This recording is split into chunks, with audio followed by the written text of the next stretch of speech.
face.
Buenas tardes.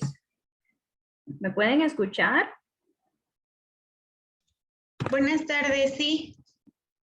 Muy bien, muchas gracias. Les voy a compartir la pantalla.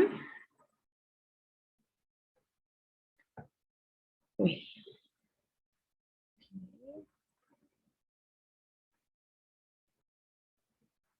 Muy bien. ¿Me pueden confirmar que ven mi pantalla?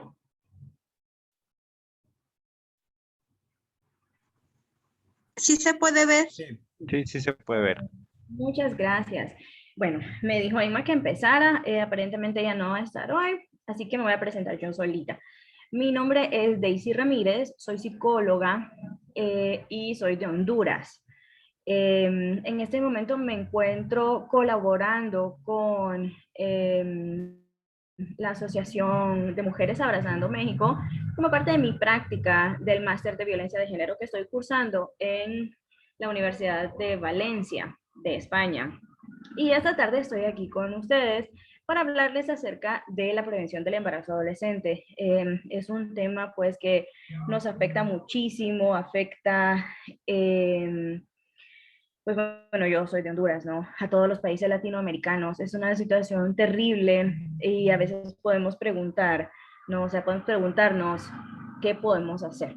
Entonces, esta tarde yo les traigo una pequeña presentación para que podamos conversar. Pero también recordarles, esto es una plática. Si tienen alguna pregunta o algo que decir, en cualquier momento me pueden interrumpir, no tengan pena. O si algo que estoy diciendo no les parece y les gustaría indagar un poco más, pues con mucho gusto. Para eso estoy esta tarde aquí con ustedes, para poder platicar acerca de cómo podemos hacer para prevenir esto tan terrible que está pasando a nuestras y nuestros adolescentes. Para empezar, me gustaría que pudiéramos hablar acerca de qué es la adolescencia, porque todos y todas lo recordamos, ¿cierto? Quizá aquí casi todos y todas somos ya personas adultas, pero en algún momento lo fuimos adolescentes. Entonces, según la Organización Mundial de la Salud, la OMS, la adolescencia es este periodo de vida que va desde que tenemos 10 años hasta los 19. Eso es lo que nos dice, ¿no? Como la ciencia, la Organización Mundial de la Salud. Aunque a veces podemos empezar a ver conductas típicas adolescentes, quizá un poco antes de los 10 años, ya sea en ambos sexos, en niñas y en niños. Pero bueno, generalmente es desde los 10 hasta los 19. ¿Qué nos encontramos en esta etapa? Para empezar, lo primero que notamos son los cambios físicos, ¿de acuerdo? No sé si recuerdan ustedes, hasta nos da pena, ¿verdad? Nos daba vergüenza nuestro cuerpo, cómo estaba cambiando. Los cambios físicos, pues, que podemos notar en los chicos, por ejemplo, es el cambio de su voz, hasta nos da risa, por ejemplo, cuando en la clase se les va la voz, ¿verdad? Porque les está cambiando, nos empiezan a salir vellitos, a los chicos les salen en la cara, a nosotras, pues en las axilas, por supuesto en nuestros genitales. Y el cambio físico más importante que podemos notar en la adolescencia es que a las chicas nos viene la menstruación y a los chicos en ese momento, a partir de ese momento, es que tienen la capacidad de poder eyacular. Entonces, lo que significa es que en la adolescencia, aunque mentalmente quizá no estemos preparados y preparadas, lo que la adolescencia nos dice es, hey, ya pueden ser madres y ya pueden ser padres. La menstruación y el poder eyacular, básicamente eso es lo que significa, que ya nuestro cuerpo se está preparando, que nuestro cuerpo de hecho ya puede concebir.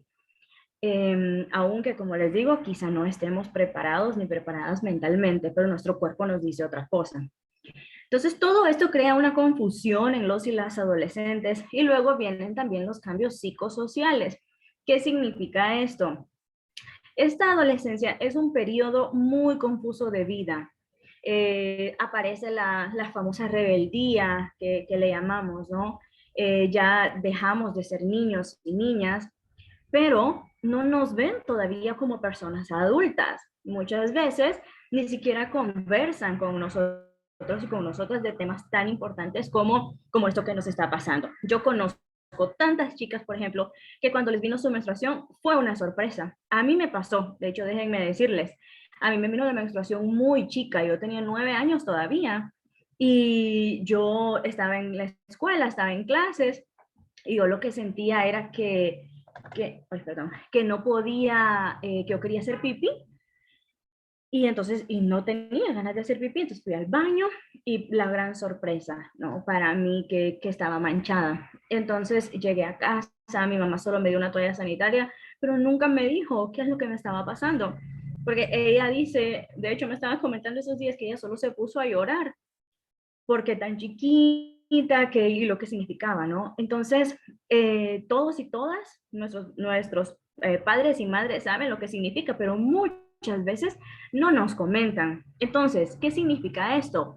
Que en nuestra cabeza o en la cabeza de los y las adolescentes está esto, está como muy confundido todo. ¿Qué está pasando? ¿Qué debo hacer? Ya no me siento niña, ya no soy niño, me están gustando las personas de mi mismo sexo o de otro sexo. Entonces hay mucha confusión. Entonces estos cambios psicosociales de los que hablo es básicamente eso, cómo se sienten ellos y ellas por dentro y especialmente es que no encuentran ese lugar en el mundo, ¿no? Las personas les siguen tratando a algunos como niños y niñas, no les dan todavía la confianza porque de hecho todavía no la tienen, tienen que aprender a tomar las decisiones como más adelante en la vida los adultos las tomamos. Pero uno de los cambios más importantes que suceden durante la adolescencia es la sexualidad.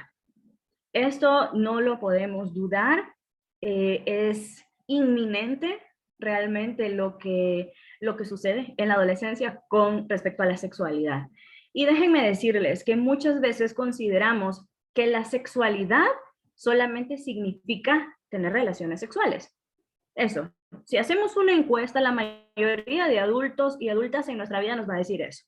Pero no solamente es tener relaciones sexuales. La sexualidad va más allá, es cómo nos sentimos mujer o cómo nos sentimos hombre.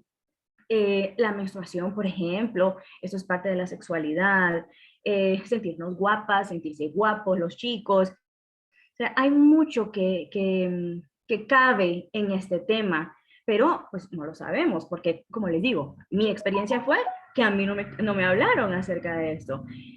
Entonces, si no nos hablan las personas adultas de nuestra vida acerca de la sexualidad, ¿dónde lo aprendemos?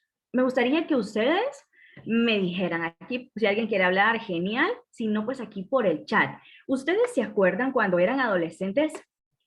¿Cómo se enteraron no sé si de un tema como de la sexualidad en grande, sino hablemos de relaciones sexuales? Eso, porque eso es lo primero que se nos viene a la cabeza y bueno, para eso estamos aquí, ¿no? Entonces, ¿ustedes se acuerdan con quién tuvieron la primera conversación acerca de eso? De la curiosidad, o bueno, de la menstruación, o de que los chicos, por ejemplo, que ya amanecen erectos, que tienen sus sueños húmedos, que las sábanas amanecían manchadas. ¿Ustedes se acuerdan por casualidad cómo sucedió? ¿Con quién hablaron? ¿Sí? Sí, Adelante. pues en mi caso siempre ha habido muy buena comunicación con mis papás. Entonces creo que desde, ¿qué será? Los 8 años quizá, como que me empezaron a explicar más o menos qué era la sexualidad. Y conforme iban surgiendo mis curiosidades, pues yo iba preguntando con ellos.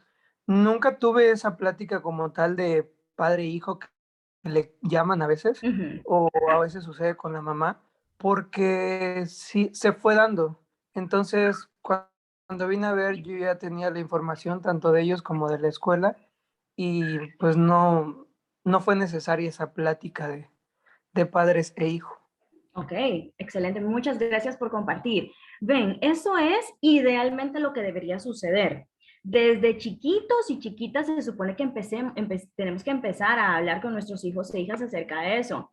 Aquí Gaby comenta que no recuerda haberlo platicado con nadie y Ana recuerda que en sexto de primaria tuvieron una clase de sexualidad. Definitivamente en las escuelas y en los colegios a veces nos comentan acerca de estos temas. Quizá ahora más que antes, pero cuando yo estaba en la escuela, no mucho. Yo lo que sí me acuerdo es que nos presentaron las toallas sanitarias, cómo poner un condón, por ejemplo, y eso. Irving dice, no recuerdo el momento exacto, pero tengo un hermano mayor, 6 años mayor, que fue con el que tuvo su primera plática porque tuvo una erección. Excelente. Ahora, las personas que no están contestando, o quizá las otras personas, nuestros y nuestras adolescentes, siempre tenemos curiosidad acerca de lo que está sucediendo. Y también otra cosa que se despierta definitivamente es el apetito sexual. Esto no lo podemos callar, eso sucede y nos da vergüenza generalmente si no sabemos. Entonces, ¿con quién lo platicamos o con quién no nos da vergüenza? Lo que está sucediendo en este momento, déjenme decirles, estuve leyendo mucho acerca de esto, es que nuestros y nuestras adolescentes están aprendiendo acerca del sexo específicamente con la pornografía. Eso, y es una realidad muy triste porque yo no sé si ustedes saben, pero la pornografía no es algo real. Son actores y actrices, eso es su trabajo, a eso se dedican, es una industria que vende muchísimo, pero en realidad el sexo no funciona así. Todos y todas lo sabemos. Entonces, esos días vi una imagen que decía que a las chicas Disney nos hacía preguntar que dónde estaba mi príncipe azul. Y a los chicos preguntaban, ¿dónde está creo que era mi zorra incansable? Porque eso es lo que muestran en la pornografía, videos de hasta 1 hora, donde están ahí dándole y dándole, y sabemos que no es cierto. Entonces, se imaginan empezar sus primeros conocimientos o el primer acceso a información con la pornografía. Qué terrible. Se va a distorsionar el tema de la sexualidad por el resto de la vida de nuestras niñas, de nuestros adolescentes y de nuestras niñas y niños. Entonces, es muy importante que sepamos. En México, estuve leyendo, y las y los jóvenes inician su vida sexual entre los 15 y 19 años en promedio. Por eso es que es tan importante hablar de esto que estamos hablando. En promedio, 15 y 19 años. Podemos decir, wow, pero todavía no están preparados, todavía no están preparadas, pero lo están haciendo. El hecho de que creamos como personas adultas que no deberían hacerlo, porque todavía les falta madurez, todavía pues no saben cuidarse, por eso tanto embarazo, por eso tanta enfermedad de transmisión sexual, pero lo están haciendo. El hecho de que no lo platiquemos con ellos y ellas no significa que no lo hagan. Entonces, por eso es que es importante hablar de estos temas. La gran mayoría de estos y estos adolescentes encuestados conocen al menos un método anticonceptivo. 97% los conocen, sabe cuáles son. Sin embargo, más de la mitad no utilizaron ninguno en su primera relación sexual. De hecho, yo he escuchado a adolescentes o a personas decir, no, es que la primera vez no puedo quedar embarazada. Eso es un mito, eso es falso. Siempre se puede quedar embarazada, siempre está el riesgo. Datos de la Secretaría de Salud muestran que la mayor demanda insatisfecha de métodos anticonceptivos corresponde a adolescentes de 15 a 19 años. ¿Qué significa esto? Que aunque una adolescente quieran ir, por ejemplo, al centro de salud a conseguir anticonceptivos, no se los van a dar. Esto está sucediendo, esto es una realidad. Demanda insatisfecha, vean ahí, no se los van a dar, lo que les van a decir es no. Porque ¿qué es lo que nos dicen generalmente cuando hablamos de la sexualidad? No tenga sexo. La abstinencia, es que no es momento para hacerlo. Y eso, pues bueno, ya sabemos que no funciona. ¿Por qué no funciona? Vean la siguiente cifra. 17.4 de los nacimientos totales corresponden a mujeres menores de 20 años. O sea, adolescentes. Entre 60 y 80% de estos embarazos no son planificados. ¿Por qué sucede eso?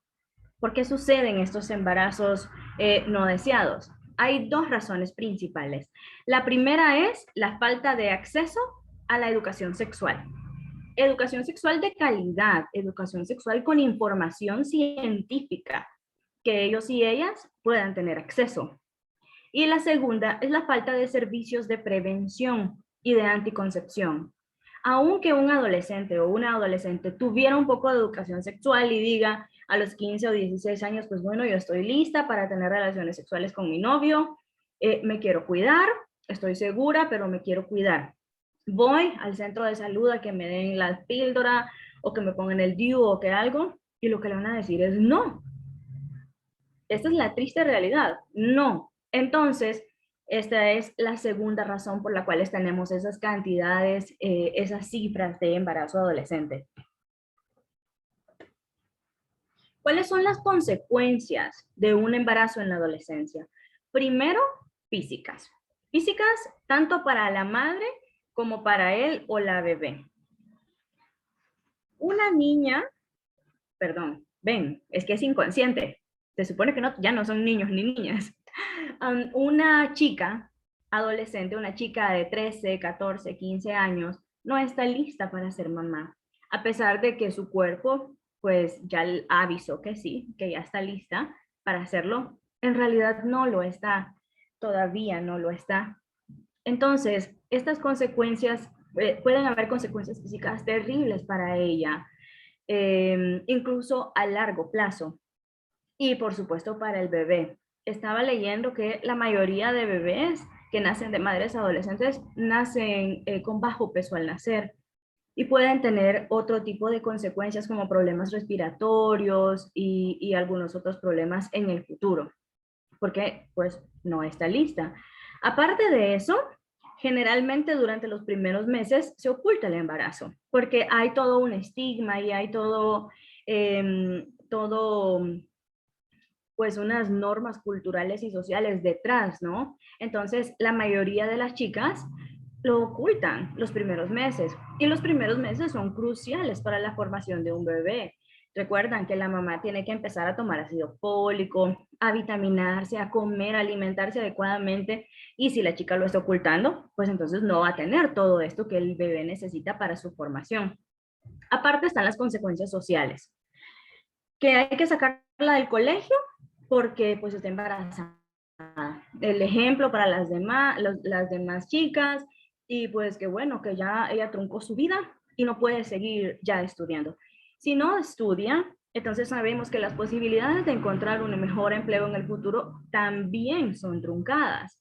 Entonces, aparte de estas consecuencias sociales a largo plazo, tenemos las más inmediatas, que es la vergüenza, que es el estigma social, el hecho de saber o que su familia le diga que es una vergüenza para la familia, que es una vergüenza para la sociedad, porque se dejó embarazar. A todo esto, ¿qué pasa con los chicos, no? ¿Qué pasa? Porque no siempre al padre de esta criatura se le hace responsable. No siempre, sí hay algunos casos, pero no siempre. Esa es otra cifra que es muy triste, y es que la mayoría de mujeres que salen embarazadas en la adolescencia se convierten en madres solteras. No tengo exactamente cuál es el porcentaje, pero así es, realmente. Y por supuesto las consecuencias psicológicas que existen. O sea, imagínense ustedes cómo se ha de sentir esta adolescente, ¿no? Con un bebé, con una responsabilidad que todavía no le correspondía, que no sabe qué hacer, está en la adolescencia, en esta etapa tan confusa de su vida, y encima tiene que hacerse cargo de otra vida, de otra criatura. Entonces puede tener muchas consecuencias psicológicas también. Lo que tenemos que tener claro es que un embarazo adolescente es considerado un embarazo de riesgo, siempre, para la madre y para el feto, para él o para la bebé. ¿Cómo podemos prevenir? ¿Qué podemos hacer entonces para evitar que esto siga ocurriendo? Para que nuestros y nuestras adolescentes no salgan embarazadas y para que nuestros adolescentes no saquen embarazada a una chica. ¿Ven cuál es la pregunta? Yo solo les puse cómo prevenir. Yo no les estoy diciendo cómo prevenir que dejen de tener relaciones sexuales. Porque, bueno, sí se puede, claro, con educación sexual, pero en realidad lo que tenemos que prevenir al final son esos embarazos, porque las cifras es terrible. Son millones de bebés que están naciendo al año con madres adolescentes. Entonces, ¿cómo podemos prevenir? Con educación sexual. Porque la educación sexual lo que hace es precisamente eso, es prevenir que suceda, es informar antes que sucedan los hechos. Entonces, la educación sexual es un proceso educativo, continuo. ¿Qué significa continuo? Como nos mencionaba nuestro compañero que participó al principio, que él decía, desde los 8 años me venían diciendo, me venían contando, entonces, pero también él dijo algo interesante, ya cuando llegó el momento, pues ya no tuvo como una plática formal, ¿no? Solamente le venían comentando y contando y diciendo. Entonces, continuo significa que desde que están chiquitos y chiquitas hasta que son adolescentes y, ¿por qué no?, cuando seguimos siendo adultos y adultas. Les aseguro que a las personas que estamos aquí, si nos dan una charla de educación sexual, no sabríamos ni la mitad de las cosas que nos están contando, porque no lo sabemos todo, siempre hay cosas que aprender. Entonces, este es un proceso educativo que debe ser continuo. Si a mí me lo preguntan, debería ser una materia que se imparte en los colegios, debería serlo. Como les digo, la educación sexual, la sexualidad no solamente es tener relaciones sexuales, es aprender a conocernos, es aprender a amarnos incluso como personas. Entonces, va muy ligada con la autoestima, la sexualidad. Entonces, me parece a mí sumamente importante este tema y pues bueno, no lo estamos haciendo, eso está claro. Cuando dicen que en la escuela me daban charlas, ¿de qué? ¿De qué nos daban esas charlas? Como les digo, a mí me enseñaron, le pusieron un condón a una banana, me enseñaron cuáles eran las toallas sanitarias, en realidad eso es lo que yo recuerdo, estaba en 6º año de primaria cuando me enseñaron eso. Eso no es educación sexual, no solamente, hay mucho más. Entonces es un proceso, sigo leyendo, me emociono mucho y me desvío, a la formación integral de niños, niñas y jóvenes que les aporte información científica. Esto es algo muy importante en la educación sexual. No es decirles, mira, vení, te voy a contar cómo fue mi primera vez o cómo lo que mis amigas me han contado que es, o mira que esto le pasó a tal persona. No, no es sentarse a hablar de anécdotas, de lo que nos pasa, o mira que la pornografía no es cierta, eso no es así, ven y te voy a contar cómo es realmente, ¿no? No es de nuestra vivencia, es información científica, que científicamente les expliquemos cómo funciona su cuerpo, qué está sucediendo cuando tienen la menstruación, qué es una relación sexual, qué sucede en la relación sexual, ¿no? Y elementos de esclarecimiento y reflexión. La educación sexual, para mí, uno de los elementos más importantes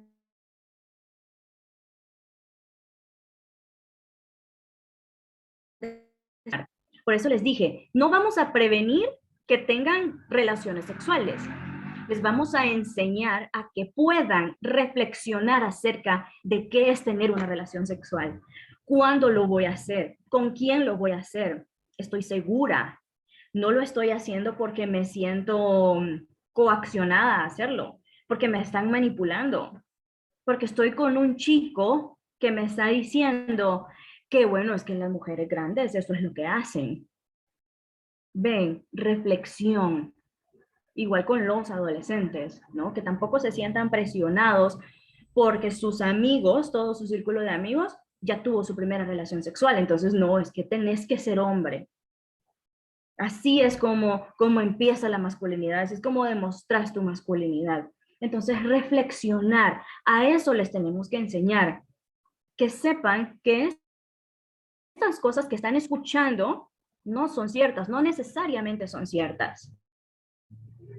¿Y cómo les vamos a enseñar? Pues bueno, información científica con datos científicos, datos estadísticos, porque existen muchísimos, para que ellos y ellas puedan tomar la decisión, porque eso es lo que queremos. Queremos personas adultas pensantes, ¿no? Que no solamente sigan la corriente, porque como eso están haciendo mis amigas, entonces eso es lo que yo voy a hacer. No, necesitamos jóvenes que puedan pensar realmente.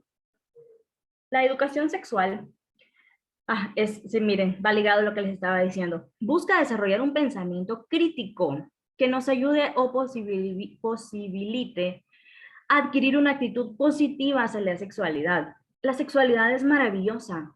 La sexualidad es pues bueno, nos hace seres humanos la sexualidad. Entonces, hay muchas personas que van por la vida con una visión negativa de la sexualidad.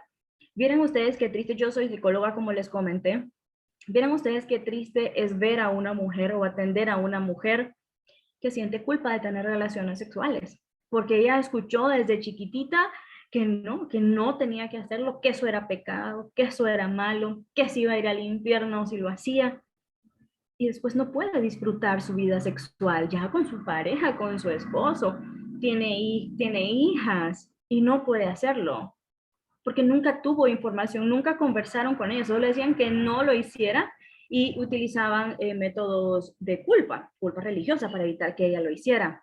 Entonces al final lo que queremos, no queremos personas así, no queremos mujeres y hombres que sintiéndose culpables por querer experimentar placer o querer experimentar esa relación íntima con alguna persona que quieren o que no quieren, ¿no? Hay personas que solamente quieren tener sexo porque sí, y bueno, ¿por qué no? Cada quien es libre, pero pensándolo, ¿no? Pensamiento crítico.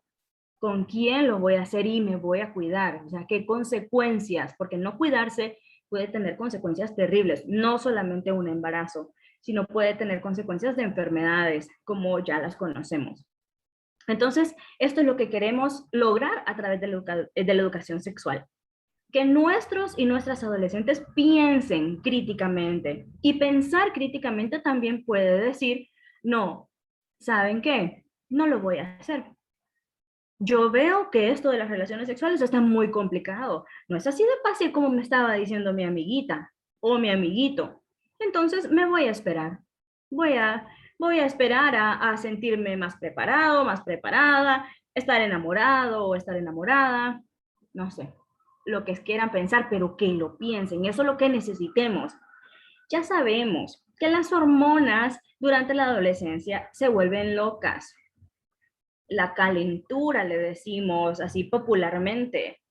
Eso existe, eso es real. Su cuerpo está atravesando por tantos cambios. Entonces, básicamente, como en palabras así bien coloquiales, eso es lo que queremos, que nuestros y nuestras adolescentes no se dejen llevar por la calentura y por sus hormonas, sino que puedan pensar críticamente antes de poder iniciar su vida sexual, que debemos enseñarles también que es algo muy importante, es algo que tiene que pensarse, no debe tomarse, para mí, no debe ser tomado ese tema tan a la ligera, sino pensarlo.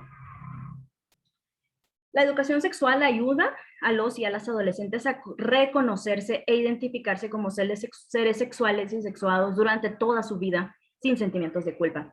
Cuando les decimos que no lo hagan porque se van a ir al infierno, esos no son datos científicos. Hay otras maneras realmente de poder llegarles, porque lo que queremos es que se cuestionen, ¿no? Que aprendan a pensar, que no solamente porque alguien les está diciendo que sí hagan algo o que no hagan algo, sigan la corriente. Necesitamos a personas adultas que piensen que pueden resolver los problemas y sin sentimientos de culpa. Como les digo, cómo abordamos este tema de la sexualidad puede tener consecuencias psicológicas por el resto de la vida para las personas, también para los chicos. Entonces, es importante que podamos conversar. La educación sexual ayuda a propiciar relaciones de respeto, valores, solidaridad y equidad entre las personas. ¿Cómo fueron nuestras relaciones de adolescente? ¿Se acuerdan ustedes cómo fueron esos noviazgos que tuvimos en la adolescencia? Algunas personas me dirán que lo más maravilloso, que qué bonito, que qué sano, que si los dolores de cabeza de las relaciones adultas. Entonces, pero realmente, ¿qué les estamos enseñando a nuestros y a nuestras adolescentes? La última palabra que menciona aquí, equidad, vean qué importante es ese concepto. Lamentablemente, hay muchos estereotipos de género que tenemos en nuestra sociedad, están muy arraigados. Los estereotipos de género son aquellas conductas que esperamos o pensamientos, pero digamos conductas.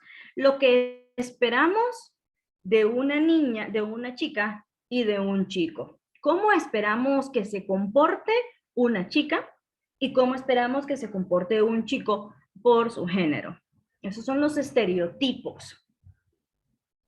¿Qué esperamos de cada uno de ellos y de cada una de ellas? Esto es algo que fácilmente me lo pueden decir ustedes. ¿Qué esperamos de los chicos? Pues bueno, ya medio se los comenté yo. Por ejemplo, respecto a la sexualidad, lo que esperamos es que tengan muchas parejas sexuales. Generalmente, ¿eh? Generalmente. Esto es, estoy hablando como desde mi experiencia, de lo que conozco, de nuestra cultura latinoamericana, porque más o menos así es como es. A quienes les dicen que no tengan relaciones sexuales, generalmente es a las chicas. No, ¿qué es una buena mujer? Se da a respetar. Una buena mujer cierra las piernas. Pero a los chicos, ¿qué les decimos? Quizás no les decimos abiertamente, hijo, vaya a tener relaciones sexuales. Pero sí hablamos mucho de la masculinidad y de su hombría y de lo que eso significa. También es un poco de machismo, ¿no? Sí, por supuesto. Es la cultura patriarcal, en la cual nosotras las mujeres, pues bueno, no tenemos los mismos derechos ni la misma equidad. A eso se refieren estos estereotipos, ¿no? Que las mujeres, que los hombres, por el hecho de ser hombres, pueden actuar de tal forma y las mujeres, por el hecho de ser mujeres, pues tienen que actuar de otra forma. ¿Ven la diferencia? Los hombres pueden y las mujeres tenemos que hacerlo. Entonces, lo que estamos buscando eso es el feminismo. Lo que buscamos es que exista igualdad. Si a un chico se le permite tener relaciones sexuales sin decirle nada, sin regañarlo, sin decirle que es un puto, porque a los chicos no les dicen que son putos, si tienen varias parejas sexuales. A las mujeres sí. La mujer es una puta si se acuesta con más de un chico. Entonces, ven, esos son los estereotipos. ¿Cómo vemos algunas conductas normales en los hombres, pero son castigadas en las mujeres? Entonces, con la educación sexual, lo que queremos es que tanto chicos como chicas aprendan qué es una relación sana, con respeto, con solidaridad y con equidad, ¿no? Que las mujeres, que las chicas también tienen los mismos derechos. Más adelantito les voy a hablar un poquito acerca de la violencia de género y la violencia sexual porque va muy relacionado con esto. Los mitos del amor romántico. Vean, ¿alguien levantó la mano? ¿Edu? Y yo. Sí, sí. Siento que en cuanto a relaciones sexuales hay mucho tabú en el aspecto de la religión, porque si bien yo pude hablar abiertamente de temas sexuales con mis papás, el ya llevarlo a la práctica era un poco tabú por el hecho de pertenecer a una familia de religión católica.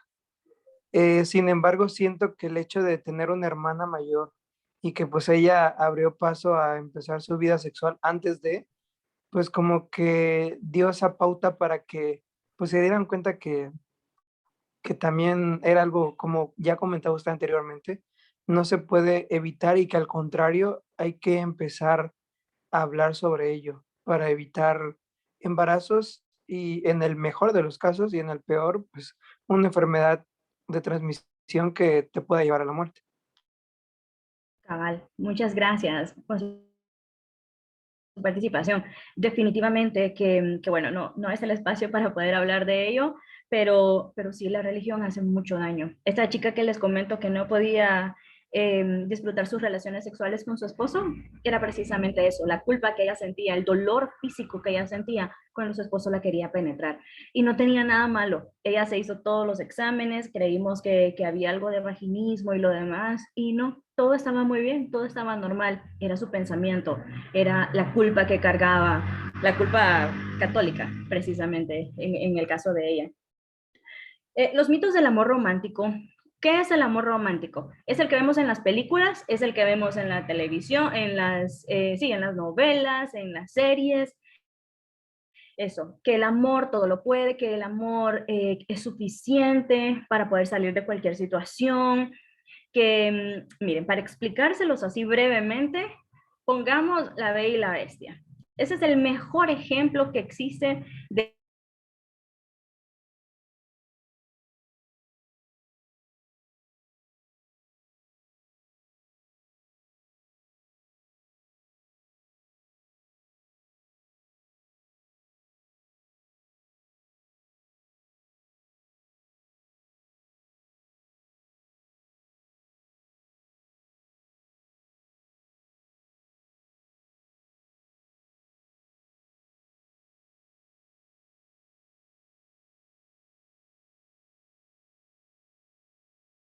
conocemos la historia.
Ella es la tremenda, ella es la terrible que tengamos cuidado. Si se trata de un hombre adulto, ustedes fácilmente me pueden contestar esta pregunta.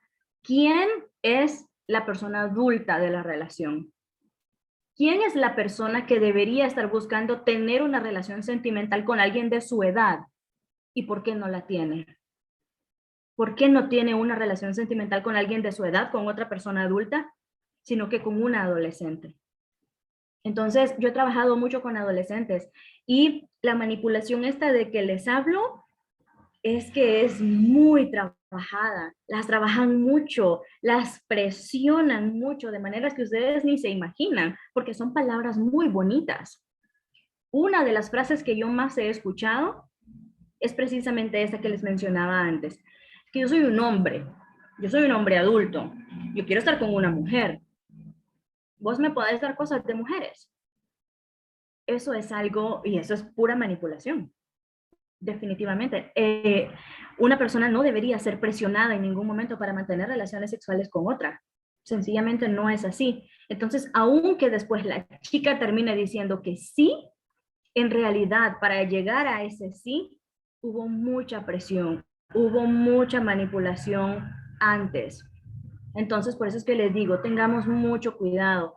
Si empezamos la educación sexual desde chiquitas y desde chiquitos, vamos a saber, ¿no? ¿Qué es una relación? Una relación de pareja. ¿Qué podemos esperar de una relación de pareja?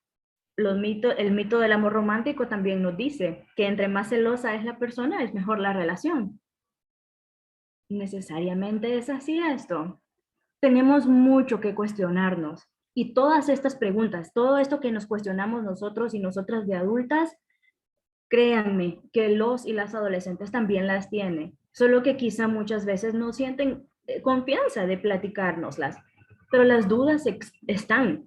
Entonces no esperemos que ellos y ellas se acerquen, acerquémonos, nosotros y nosotras, hagamos el esfuerzo, porque al final los y las responsables por la educación de estos jóvenes y de estas jóvenes somos precisamente las personas que estamos hoy aquí. Y es un gran sacrificio. Yo sé que es bastante pedir esto que les estoy pidiendo. Yo converso con mi mamá que tiene 65 años y entiendo, ella misma me dice qué difícil es el cambio, qué difícil es poder hablar, es que de estas cosas no se habla, hija. Así me ha dicho ella, es que no podemos hablarlo. ¿Cómo vas a creer vos? Mira, si mi mamá me estuviera escuchando, es que le da el ataque. Hablábamos estos días con ella acerca de la violencia sexual en el matrimonio, por ejemplo. Cómo se supone otro estereotipo masculino es que los hombres no pueden controlar su apetito sexual y que el momento que quieran tener relaciones sexuales hay que hacerlo, aunque la mujer no quiera. Existe violencia sexual dentro de la pareja. Eso es violencia sexual. Si la mujer no quiere, está cansada o no tiene que dar una explicación, solo que no quiera, pero siempre lo hace porque se siente presionada por él, es violencia sexual. Hablábamos acerca de esto, ¿no? O sea, ¿cuántas veces ella sufrió violencia sexual en su matrimonio? Y me decía, pero es que así era. Entonces, estas cosas que así son, entre comillas, no sé si me pueden ver, así son, en realidad no son así. Y tenemos que empezar a platicar acerca de estas situaciones. Lo que más previene es conversar, platicar, compartir información. Y como les digo, no tienen que inventarse nada. Todo está allí. Ya hay manuales, ya hay mucha investigación. Solo les queda el trabajo más difícil, que es hacerlo, platicar, conversar. Tenés preguntas y mira, hija, yo tampoco sé la respuesta de esto. O hijo, yo no sé. Véngase, investiguemos juntos, investiguemos juntas. Lo más importante es dar ese primer paso de conversar. Para eso, pues, tenemos que perder la pena. Muy difícil lo que les estoy pidiendo, yo lo sé, pero se puede. El cambio es posible mientras podamos respirar. Bueno, eso es todo lo que yo les traía preparado para este día. No sé si tienen alguna pregunta, si tienen algún comentario de algo que yo dije, otra cosa que quisieran platicar. Les escucho.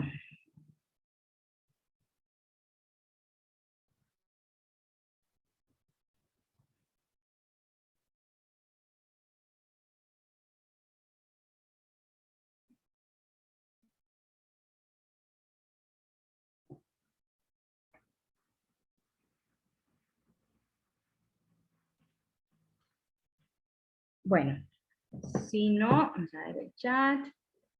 Creo que no. Ok. Bueno, pues eso es todo. muy buena la información, así se debería abordar en la escuela. Sí, tenemos mucho trabajo que hacer realmente. Bueno, con el tiempo estamos muy bien, quedan todavía 4 minutos para mí son las 3 en este momento, para ustedes ya van a ser las 5. Pero bueno, mucho gusto, muchas gracias por escucharme, ha sido un placer estar aquí con ustedes y si alguien pues tiene, sí, por supuesto, en la casa también. Recuerden, hay cosas para las cuales no tenemos pena, para hablar de estos temas sí tenemos pena, generalmente. Entonces, sin vergüenza, ¿eh? A hablar porque solo eso nos queda, conversar y dar información correcta.